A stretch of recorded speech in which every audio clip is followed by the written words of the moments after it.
How to link or embed a YouTube video into Word.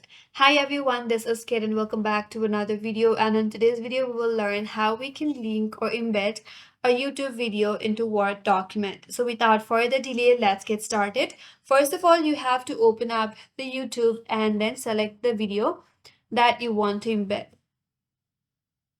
So once you're on YouTube, select one video that you would like to add. You can open up the video and then click on share button here. Here you will have embed option, click on it. And once you're here, copy this link right here. So click on copy. Now once it is copied, you have to open up your Word document. Open up your preferred Word document where you want to embed the video. After that, navigate to this toolbar at the top and here click on Insert. On the Insert tab, you will have an option as Online Videos. Click on it.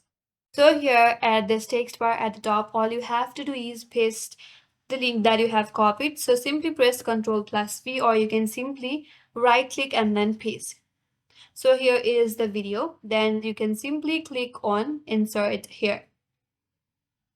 And there you go. Now the video has been embedded in your Word document. You can simply play this video here. So that's how you can simply link or embed a YouTube video in Word document. And that's all for today's video. Hope this video was helpful, and if you are new to our channel, consider subscribing. Thanks for watching and stay tuned for more videos.